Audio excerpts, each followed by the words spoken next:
Pertama, salat maghrib berjamaah sembari kita menunggu salat isya. Berdoa kita kepada Allah, semoga ibadah yang baru saja kita laksanakan menjadi ibadah yang diterima oleh Allah Subhanahu wa taala. Ya rabbal alamin.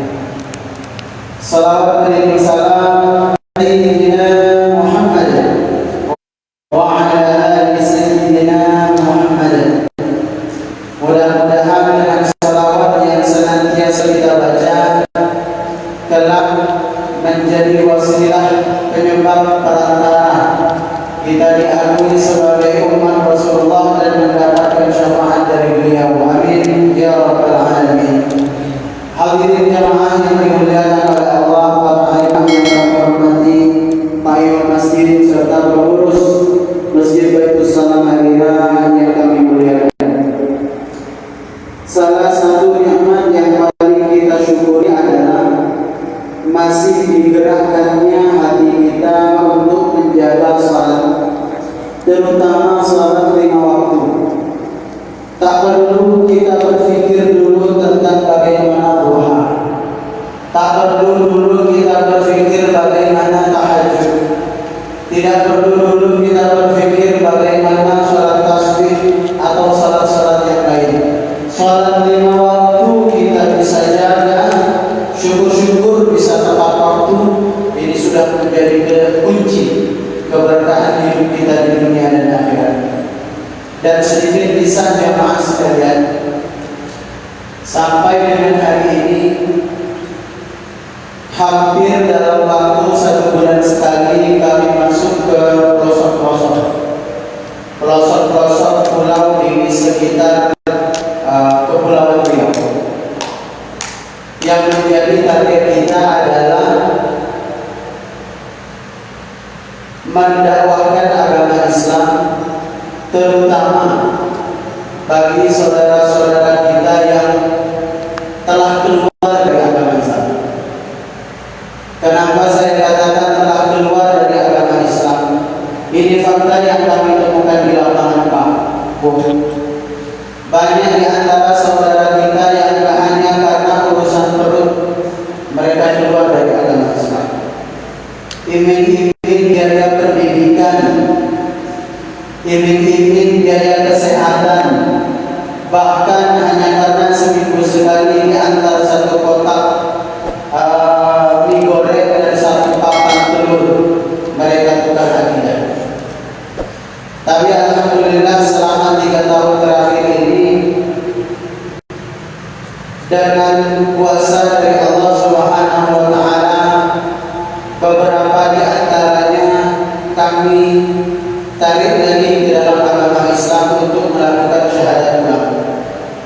Dari puluhan mereka yang awalnya murtad dan kemudian kembali ke dalam agama Islam, kami selalu lakukan interview. Kami selalu ajak berdiskusi apa masalah utama sehingga mereka keluar dari agama Islam. Ternyata bukan karena mereka tak lagi percaya dengan Allah. Ternyata mereka keluar dari agama Islam bukan lagi tak yakin dengan Rasulullah, bukan. Allah cabut hidayah dalam diri mereka hampir, saya katakan hampir, karena 99% dari mereka yang keluar dari agama Islam itu adalah orang-orang yang terbiasa tarkus sholat, meninggalkan sholat. Memang dia Muslim tapi tidak sholat. Memang dia Islam tapi tidak pernah menunaikan kewajiban terutama tentang sholat.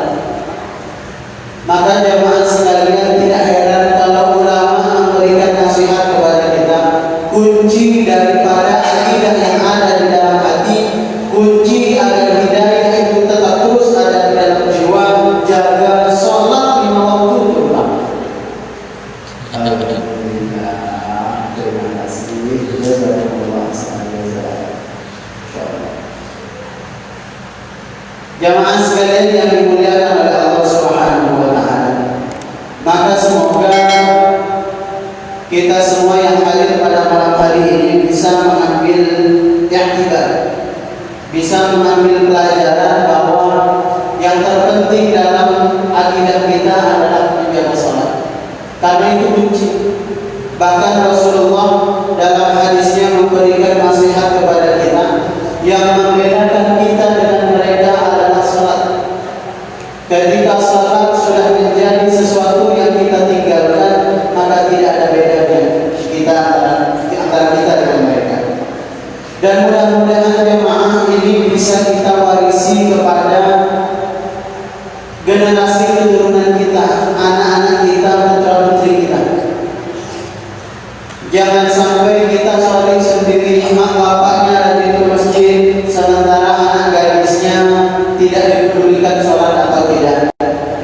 Bapaknya rajin ke majelis ilmu, sementara anak bujangnya tidak diperhatikan sholat atau tidak. Insyaallah. Bentar lagi ada kopi juga. Jamaah yang dimuliakan oleh Allah Subhanahu wa taala, jadi sekali lagi salat dijaga, terutama yang lima waktu. Jamaah yang dimuliakan oleh Allah, kembali melanjutkan kajian rutin kita, yaitu kitab Syarah Al-Ma'in An-Nawawi, yaitu 40 hadis yang disusun oleh Imam An-Nawawi rahimahullah taala. Sebenarnya pada pertemuan Ahad yang lalu kita mengkaji hadis yang ke-18. Hanya saja karena waktu itu mepet dengan Isya dan kemudian ada pertanyaan juga dari jemaah, jadi hadis yang ke-18 belum tuntas lagi kita bahas. Jadi kita lanjut tentang hadis yang ke-18, insyaallah kita selesaikan pada malam hari ini. Sedikit mengulang kembali dua pesan pertama dalam hadis yang ke-18. Karena hadis yang ke-18 ini berisi 3 pesan dari Rasulullah SAW. Sekaligus ini koreksi untuk teman-teman, untuk jemaah yang mendokumentasi. Karena kalau tidak salah, Ahad lalu itu saya nonton sedikit tentang video yang diupload di YouTube, tapi temanya pengajian fikih. Kalau saya tidak salah ya, mohon nanti dicek lagi, kajian fikih kalau tidak salah. Nah, ini bukan fikih. Kalaupun ada pertanyaan fikih tetap kita tampung. Tetapi yang menjadi fokus kajian kita bukan fikih tapi hadis.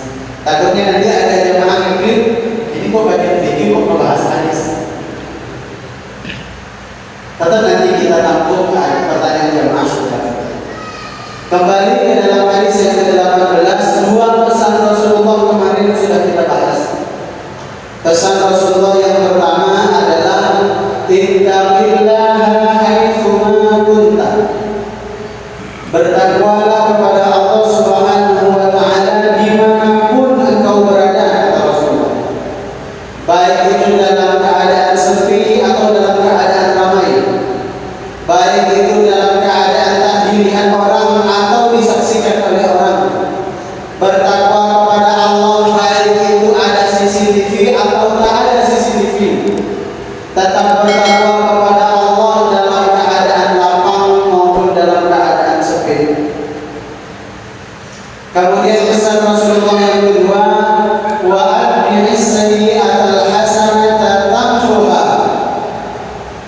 Iringi kejelekan yang sudah kita lakukan di masa lalu dengan kebaikan di masa sekarang dan masa yang akan datang, tamhuha, maka niscaya akan dihapus sebesar apapun dosa yang kita lakukan kepada Allah. Jemaah, mungkin di antara kita ada yang bertanya, Pak Ustaz, bagaimana kita dulu seringkali meninggalkan sholat?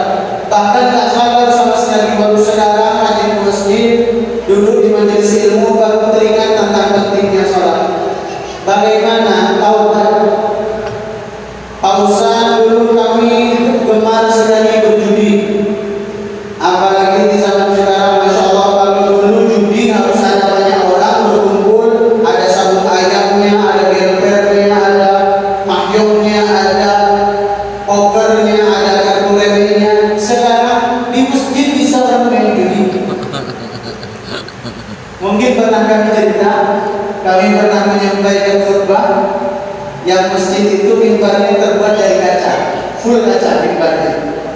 Jadi karena terbuat dari kaca, kita menyaksikan persis jamaah yang ada di bawah kita. Dan kalau mimbarnya seperti ini kan kita tidak fokus dengan yang ada di depan karena terhalang sama meja. Tetapi karena itu mimbarnya terbuat dari kaca, akhirnya kita bisa lihat di bawah pas kita bahkan tidak bisa lihat. Dan ternyata Masya Allah, kita lagi menyampaikan khutbah wasiat tentang ketakwaan, tiba-tiba di depan kami pas HP-nya didirikan. Yang senyum sudah tahu berarti. Tiba-tiba HP-nya didirikan.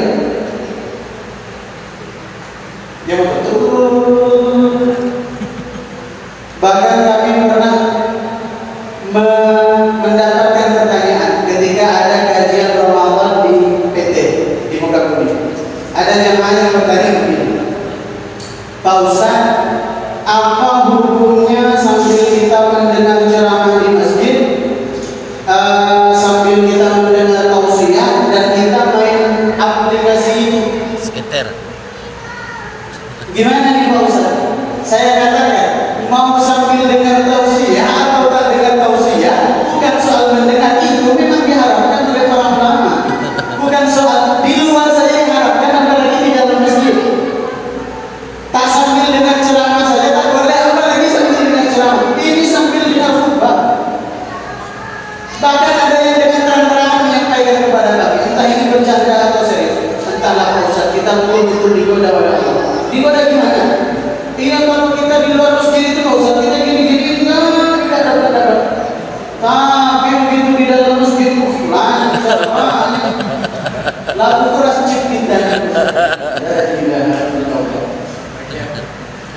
Maka bagaimana dosa yang telah kita lakukan kemarin-kemarin, mungkin karena tidak tahunya kita, mungkin karena lalainya kita, mungkin karena jauhnya kita dari agama. Bagaimana caranya? Atbi'is sayyi'atal hasanah, tutup kejelekan yang sudah kita lakukan dengan kebaikan-kebaikan yang bertambah. Tambuhan, maka sebesar apapun kejelekan di masa lalu akan Allah hapus. Kemudian pesan Rasulullah yang terakhir, ini yang akan menjadi pembahasan kita. Apa pesan Rasulullah yang terakhir dari hadis yang ke-18? Kata Rasulullah, wa khaliqin nas bi khuluqin hasan. Dan berakhlaklah kepada manusia bi khuluqin hasan, dengan akhlak yang baik. Jamaah sekalian, kalau kita belajar bahasa Arab, banyak kosakata dalam bahasa Arab yang memiliki arti baik. Contohnya, khairun itu artinya baik, thayyibun itu artinya baik, hasan atau hasanun artinya juga baik. Tapi dalam hadis yang terakhir ini, pesan Rasulullah yang terakhir ini, wa khaliqin nas bi khuluqin hasan, dan berakhlaklah kepada manusia dengan akhlak yang hasan, bukan dengan akhlak yang khairun, bukan dengan akhlak yang thayyibun. Padahal khairun juga artinya baik, thayyibun artinya baik, khairun artinya baik, tapi bukan itu yang Rasulullah perintahkan. Tapi berakhlaklah kepada sesama manusia dengan akhlak yang hasan. Apa bedanya hasan, khairun dan thayyib? Kalau khairun dan thayyib itu kebaikan yang kita lakukan untuk membalas kebaikan orang. Misal, tetangga masak sesuatu, kemudian kita diantar satu mangkok, satu piring di rumah kita. Kemudian suatu saat kita masak, untuk membalas kebaikan tetangga kita kasih satu mangkok, kita kasih satu piring. Itu namanya khairun, itu namanya thayyibun. Kebaikan yang kita lakukan untuk membalas kebaikan orang. Misal, kita ada acara syukuran, kita undang seluruh tetangga kita supaya bisa merasakan bahagianya bersama-sama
tapi kita ingat berkali-kali, sehingga ada kita mengadakan acara enggak kita undang. Kenapa? Sakit hati. Gara-gara kesalahan dia yang satu kali pernah dilakukan kepada kita. Kita bertemu di jalan bertatap-tatapan, enggak ucap salam, bahkan tidak saling berbalas senyum, tapi justru buang muka hanya karena satu kesalahan. Padahal kata Rasulullah, akhlak kita kepada sesama bukan hanya khairun, bukan hanya thayyibun, tapi hasan. Banyak dalam cerita-cerita hadis Rasul sallallahu alaihi wasallam di mana Rasul mencontohkan akhlak baik. Tidak hanya khairun, tidak hanya thayyibun, tetapi juga hasan. Mungkin pernah kita kaji bagaimana akhlak Rasulullah ketika dilempar batu, ketika Rasulullah diludahi, ketika Rasulullah mau dibunuh, bermacam-macam. Rasulullah justru membalasnya dengan santun, dengan kebaikan. Bahkan ini dicontohkan oleh sahabat-sahabat Rasul sallallahu alaihi wasallam. Salah satunya adalah Malik bin Dinar. Malik bin Dinar itu ada salah satu sahabat yang akhlak beliau itu paling banyak ditulis dalam sejarah para sahabat. Salah satu yang ditulis dari akhlaknya Malik bin Dinar, beliau itu punya tetangga dari orang Yahudi. Nah, sementara di Makkah pada waktu itu, rumah masyarakat kota Makkah itu ada yang berada di dataran, ada yang berada di bukit. Rumah Malik bin Dinar itu ada di bawah bukit. Sementara rumah tetangga Yahudi ini ada di atasnya rumah Malik bin Dinar. Tapi orang Yahudi ini punya rasa tidak suka kepada Malik bin Dinar, sehingga dengan sengaja merusak tempat mandinya, tempat buang hajat, tempat buang kotorannya itu dirusak, sehingga air kotorannya, air pipisnya, air bekas mandinya itu ngerebes ke rumahnya Malik bin Dinar yang ada di bawahnya. Memang disengaja, bukan ngerebes secara tidak sengaja, disengaja karena tidak suka dengan Malik bin Dinar. Seminggu itu terjadi, Malik bin Dinar tetap kalau jumpa ya senyum, kalau ada makanan selalu diantar ke rumah orang Yahudi. Orang Yahudi ini semakin hari semakin kesal. Kok keburukan saya tidak mendapat respon? Kok dia nggak marah? Kok dia nggak protes?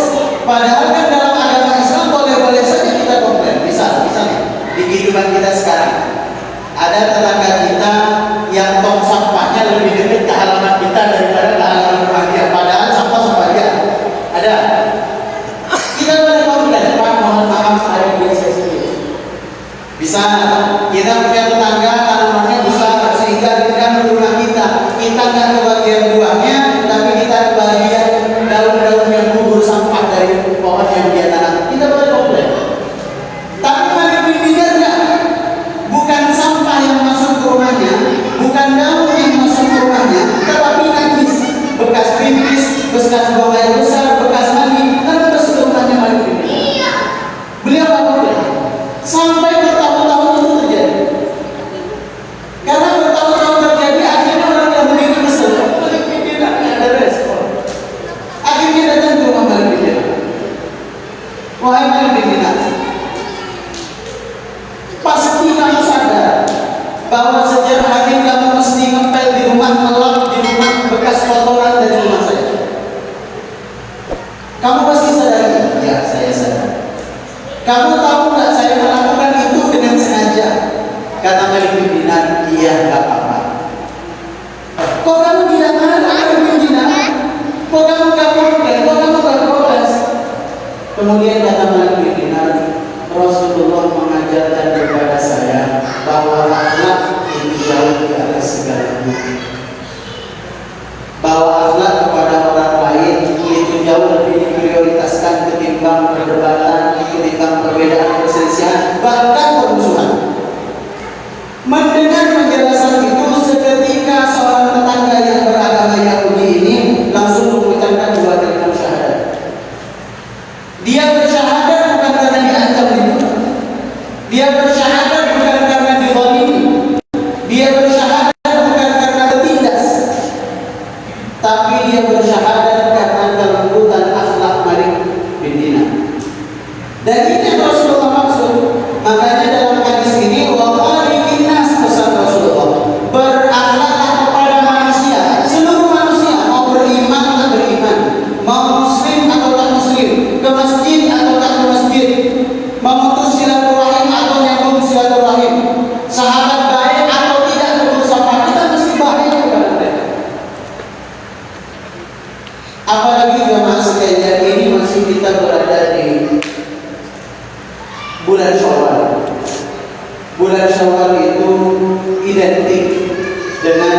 bulan saling meminta maaf dan memberikan maaf.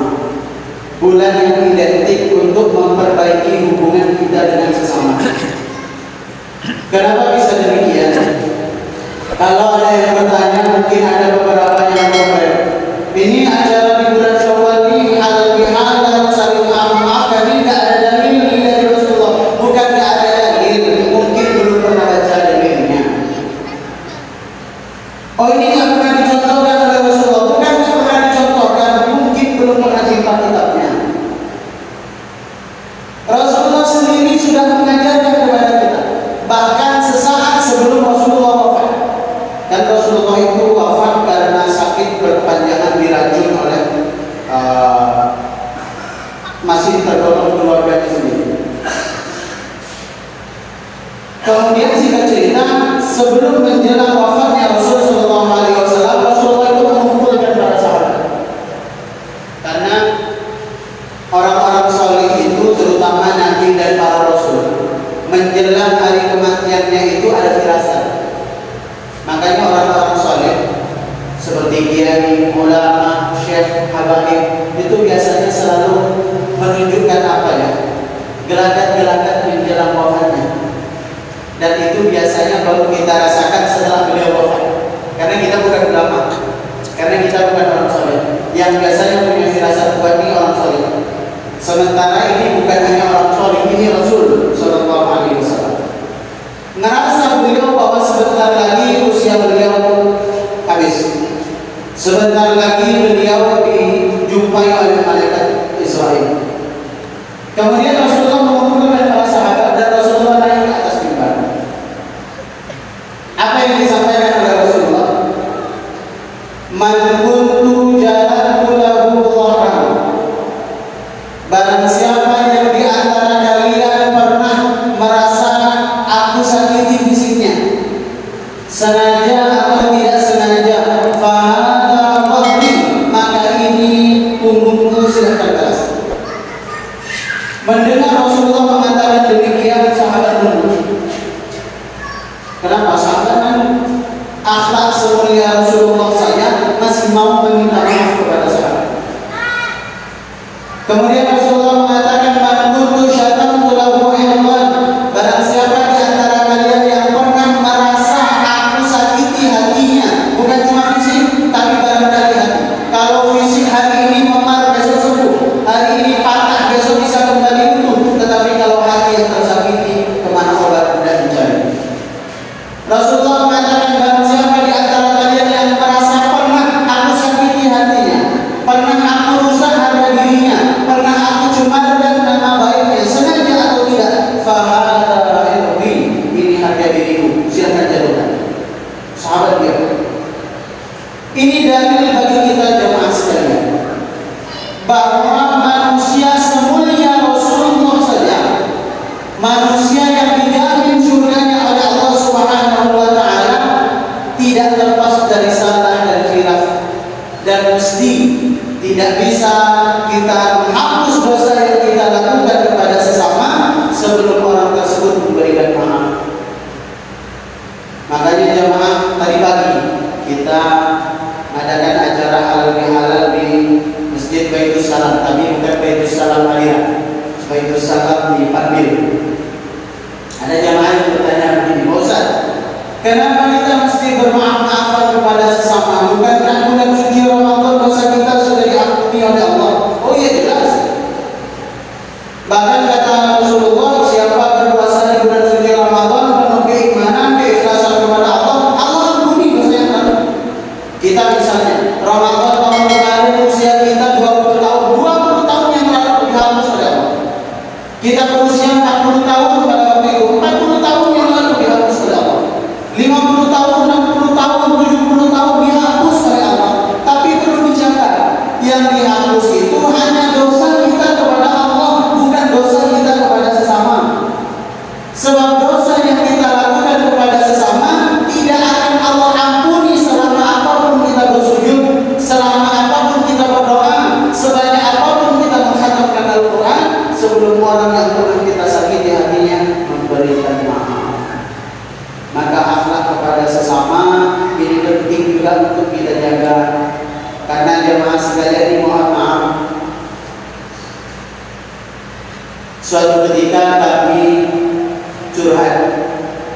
bercerita kepada pengurus salah satu masjid yang besar di Kota Batam. Kami bercerita begini, Ustaz, kami mohon nasihat, kami mohon solusi. Hampir di setiap masjid yang kami temui, mungkin yang undang kajian rutin, mungkin undang sekali-sekali, itu seringkali curhat dari pengurus masjid sama. Selalu ada perselisihan antar pengurus, antar jemaah, antar warga, antar RW, antar RT, segala macam. Pak Ustaz, kami mohon nasihat. Apakah memang seperti itu adanya, ataukah ada solusi yang bisa kita upayakan? Kemudian jawaban beliau sama, Pak Ustaz, bahkan di masjid sebesar ini saja itu jauh lebih besar konfliknya daripada masjid yang kecil-kecil. Nah, ini yang harus menjadi koreksi kita bersama jemaah sekalian. Saya tidak tahu di masjid Baitul Salam Harira ada kejadian yang serupa atau tidak. Tetapi pecah jawaban sama katanya. Maka jemaah sekalian yang dimuliakan oleh Allah, ini yang mesti kita jaga. Jangan sampai kita fokus memperbaiki hubungan dengan Allah. Masjid Baitul Salam alhamdulillah makin ramai, kajian makin banyak, karena semakin banyak yang dipost di Facebook. Kalau nggak salah dari subuh ada kajian ya Pak ya. Alhamdulillah makin banyak kajiannya, makin ramai jemaahnya. Jangan sampai hanya kita fokus sibuk memperbaiki hubungan kita dengan Allah, sementara kita lupa memperbaiki hubungan kita dengan sesama.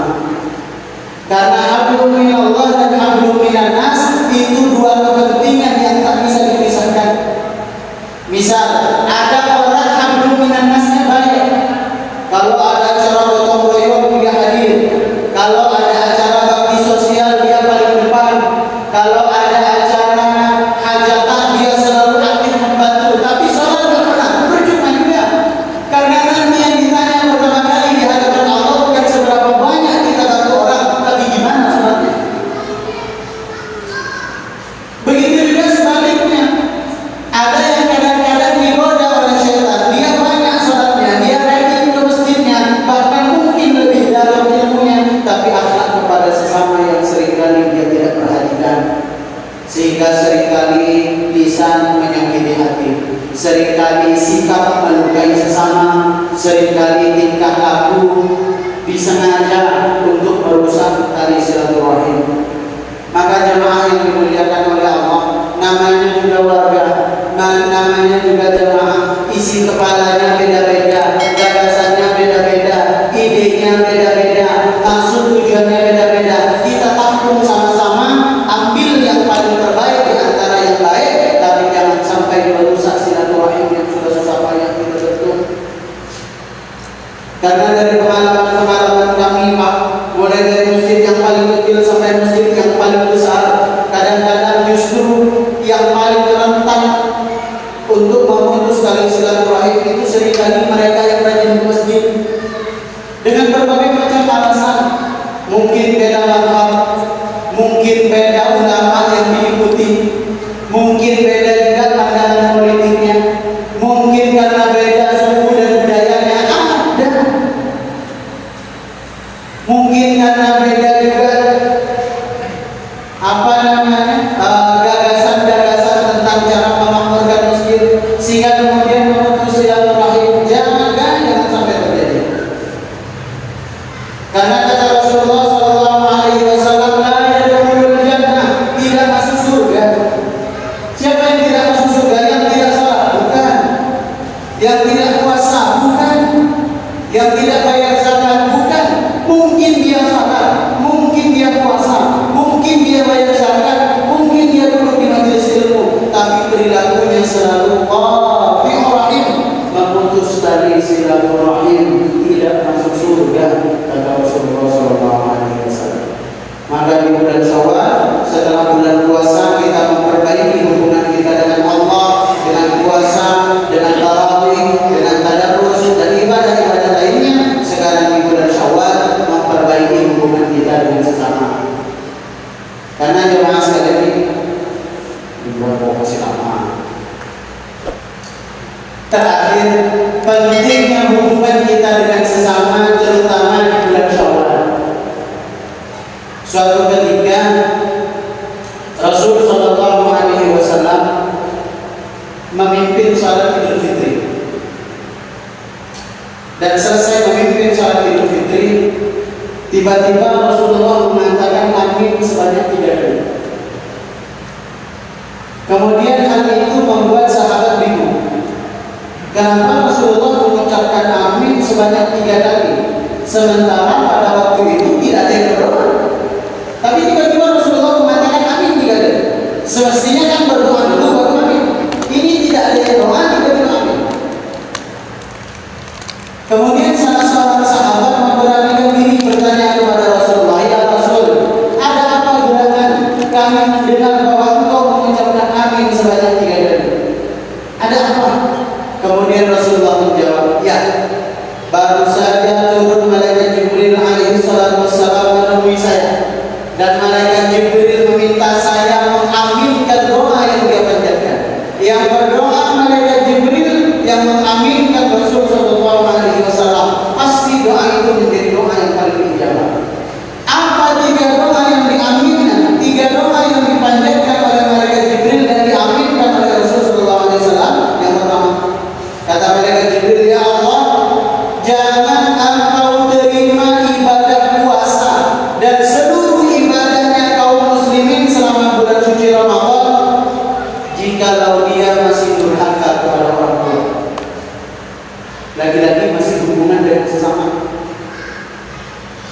Ternyata ibadah puasa dan seluruh kebaikan kita di bulan suci Ramadan terancam tidak diterima kalau kita sebagai seorang anak durhaka kepada orang tua. Itulah mengapa jemaah sekalian, tradisi mudik itu kalau kita luruskan niatnya menjadi ibadah yang paling besar pahala. Kenapa? Kalau kita niatkan mudik itu dengan niat menjenguk orang tua yang sudah sepuh, dengan niat untuk temu kangen dengan orang tua yang mungkin selama beberapa tahun terakhir kita nggak bisa mudik, itu menjadi pahala yang lebih besar. Kemudian doa malaikat Jibril yang kedua, "Ya Allah, jangan engkau terima ibadah puasanya dan seluruh ibadah kaum muslimin selama bulan suci Ramadan sementara ia masih durhaka kepada suaminya atau kepada istrinya." Jadi yang dimaksud akhlak kepada sesama, yang pertama adalah orang tua, yang kedua adalah pasangan, yang ketiga kata malaikat Jibril, "Ya Allah, jangan engkau terima ibadah puasa serta ibadah seluruh kaum muslimin di bulan suci Ramadan sementara di bulan Syawal dia masih musyahid." Musyahid itu tidak bertegur sapa, berselisih, memutus tali silaturahim. Sampai di bulan Syawal tak juga saling meminta maaf, tak juga saling memberikan maaf. Maka pesan Rasulullah yang terakhir ini sangat tepat momentumnya dengan bulan Syawal. Mudah-mudahan yang berselisih, yuk mudah-mudahan kita berbesar hati untuk meminta maaf, dan kita juga berbesar hati memberikan maaf. Karena perlu dicatat sekali lagi, perintah Rasulullah tentang akhlak kepada sesama bukan hanya khairun, bukan hanya thayyibun, tetapi hasanun. Bukan hanya berbuat baik karena orang telah baik dengan kita, tapi kita diperintah berbuat baik bahkan kepada orang yang telah berbuat tidak baik kepada kita. Wallahu a'lam bishawab. Jemaah sekalian yang dimuliakan oleh Allah, sisa waktu yang ada kita pergunakan untuk sesi tanya jawab. Kami persilahkan kepada jemaah barangkali ingin bertanya seputar tema kajian kita, silakan. Atau di luar tema juga boleh, mungkin tentang puasa Syawal, silakan.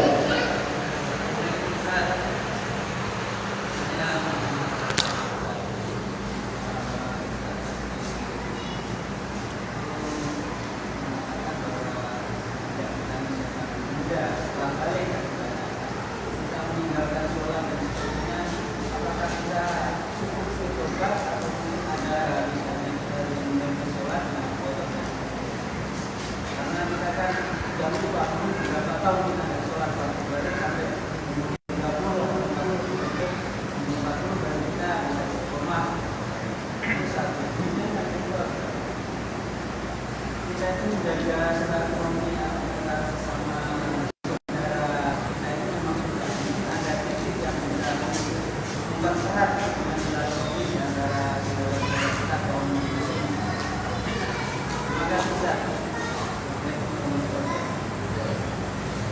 Waalaikumsalam warahmatullahi wabarakatuh.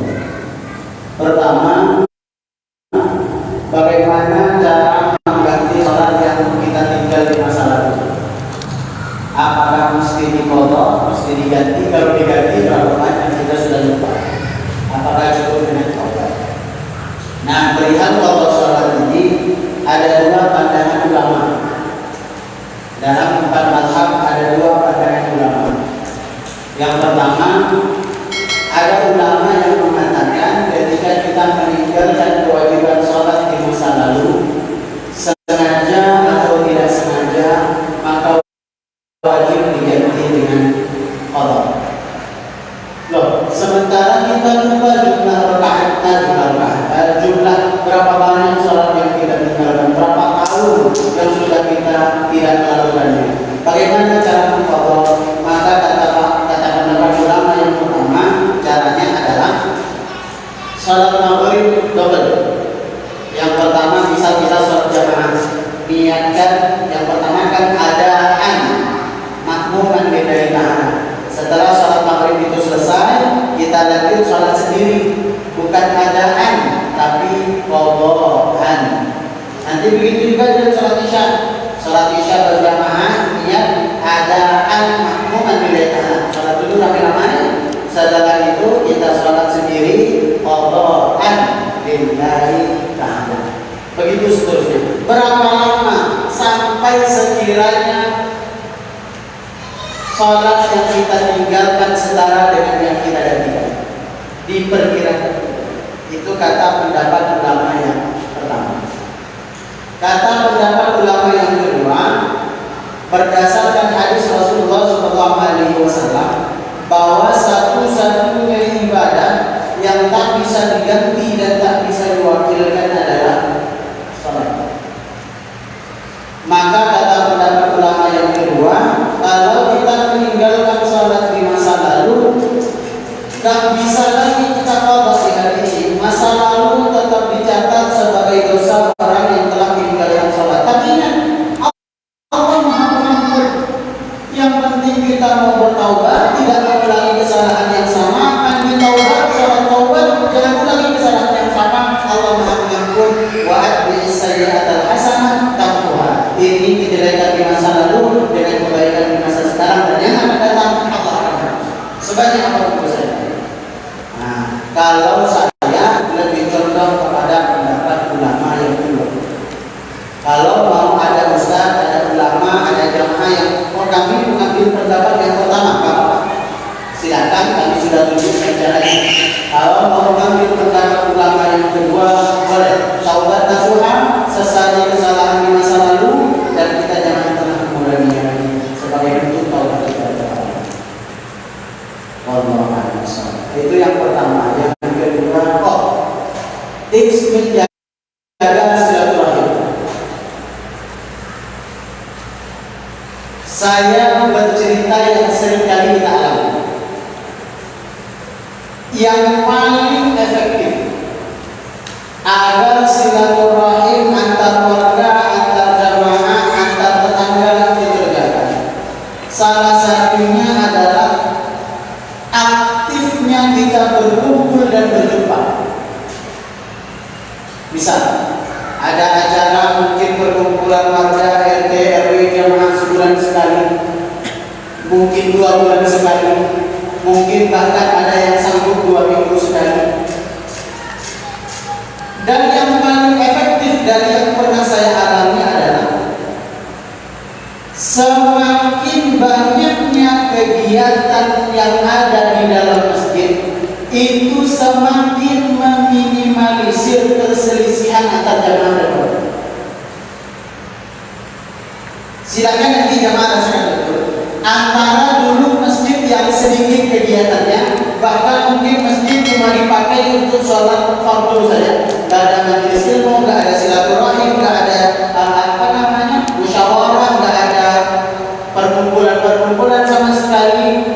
Beda antara jamaah, antara masjid yang sudah ada kegiatan, ada taklimnya, ada silaturahimnya, ada musyawarahnya, ada pertemuan-pertemuannya. Itu beda. Kerukunan antara warga dan jamaah itu jauh berbeda. Karena sekali lagi interaksi sosial itu akan menjadi jauh lebih hangat semakin kita banyak bertegur sapa. Sementara tegur sapa yang mendatangkan manfaat sekaligus keberkahan adalah di masjid. Jadi mudah-mudahan ini sekaligus memotivasi kita untuk semakin meramaikan masjid kita dengan kegiatan tidak hanya sholat. Insya Allah itu akan meningkatkan lagi perselisihan antara jamaah dan antar warga. Wallahu a'lam. Cukup jamaah ya, karena sudah bel isya. Tapi kira silakan. Rupanya sudah begini. Insya Allah kalau ada pertanyaan silahkan disimpan untuk pertemuan yang akan datang. Bahkan kalau sekiranya nanti mendesak selesai sholat isya masih bisa menampung pertanyaan pribadi, tapi tidak lagi dipijak. Jamaah yang dimuliakan oleh Allah, kita tutup dengan sama-sama membaca doa kepada majelis. Subhanakallahumma wa bihamdika asyhadu an la ilaha illa anta astaghfiruka wa atubu ilaik. Kurang lebih mohon maaf. Wabillahi